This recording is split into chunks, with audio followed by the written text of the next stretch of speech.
नमस्कार दोस्तों, इससे पहले मैं एक और वीडियो बनाया था 1830 की क्रांति, और मैं भी बताने जा रहा हूँ 1848 की क्रांति, जो कि एग्जाम की दृष्टि से बहुत महत्वपूर्ण है। चलिए, हमारा लिखा हुआ है बोर्ड पर 1848 की क्रांति। 1848 की क्रांति जो हुआ यूरोप में, इसका मुख्य कारण क्या था? तो मैं बताया था 1830 की क्रांति में कि 1830 की क्रांति में जो था चार्ल्स दशम, वो गद्दी त्याग दिया था, भाग गया था। उसके बाद वहां का शासक जो बनता है लुई फिलिप बनता है। ठीक है, 1800 आप लिखिएगा 1848 की क्रांति में कि 1848 की क्रांति का मुख्य कारण यह था कि जब 1830 की क्रांति हुई, उसके बाद वहां का शासक चार्ल्स दशम गद्दी को छोड़कर भाग गया। उसके बाद बना लुई फिलिप, ठीक है, जो कि एक प्रतिक्रियावादी शासक था, अर्थात निरंकुश शासक था। वह भी क्या हुआ, वह भी जनता पर कोई विशेष ध्यान नहीं देता था। ठीक है, वह भी अपने मतलबी था, जिसके कारण जनता उसकी आलोचना करने लगे, उसकी बुराई करने लगे। और वह क्या किया, अपना प्रधानमंत्री 1840 ईस्वी में अपना प्रधानमंत्री वह गीजो को बना दिया।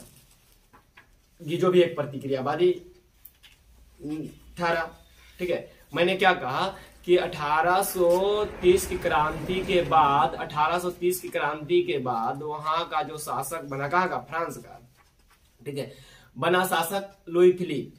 और लुई फिलिप भी एक प्रतिक्रियावादी शासक बना, और वह 1840 में अपना प्रधानमंत्री बना दिया गीजो को। ठीक है, गीजो ने क्या किया, निरंकुश का वह मदद करने लगा, अर्थात प्रतिक्रियावादी भी है था। तो वहां जनताओं के बीच क्या होने लगा, आलोचना होने लगा, जनता आलोचना करने लगी, बुराई करने लगी राजा का।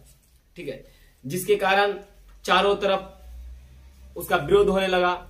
और इसी बीच जनताओं के नेतृत्व के लिए मुख्य रूप से देखो था क्या, लुई फिलिप गरीब गुरबा पर विशेष ध्यान नहीं देता था। बड़े लोग के साथ रहना पसंद करता था, पूंजीपति के साथ रहना पसंद करता था। जो भी था, बड़े लोग के साथ इसका संपर्क ज्यादा था, गरीब लोग पर, आम जनता पर ध्यान नहीं देता था, जिसके कारण उसके विरुद्ध आंदोलन हुआ।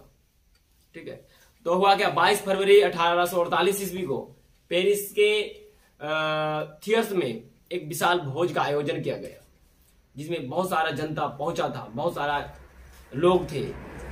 और वहां से खुलकर विरोध करना प्रारंभ कर दिया लुई फिलिप का।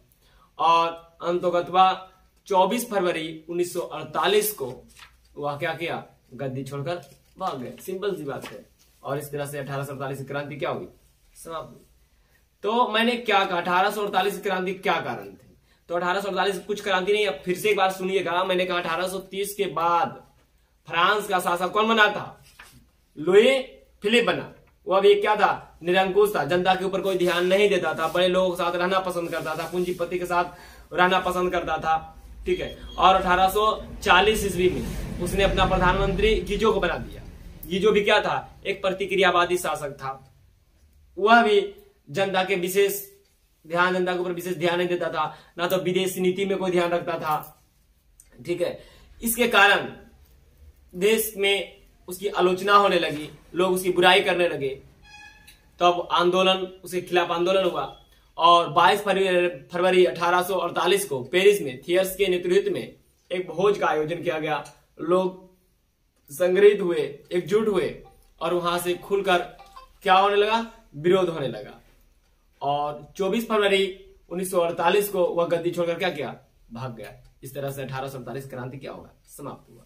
लेकिन 1848 की क्रांति तो समाप्त हुआ, निरंकुश और प्रतिक्रियावादी का तो समापन हुआ। लेकिन होता क्या है कि यह जो प्रभाव पड़ा, ठीक है, यह जो प्रभाव पड़ा, यह केवल फ्रांस पर नहीं पड़ा। ठीक है, ये केवल फ्रांस पर नहीं पड़ा, इसका देखा देखी अन्य देशों में भी क्या होने लगा, आवाज उठने लगा निरंकुश के खिलाफ। इसका प्रभाव जितने भी देश में उपनिवेश या जितने भी क्षेत्रों में, देश ही कहो, जहां निरंकुश था, सब क्या करने लगे, उसके खिलाफ आवाज उठाने लगे। ये इसका प्रभाव हुआ, 1848 की क्रांति का प्रभाव। तो 1848 क्रांति के प्रभाव के बारे में आप कह सकते हैं कि 1848 क्रांति के बाद फ्रांस में या यूरोप में निरंकुशवाद के खिलाफ जोर शोर से ज्वाला भड़क उठी और प्रत्येक देश में उसके विरुद्ध क्या होने लगा, आवाज उठने लगा।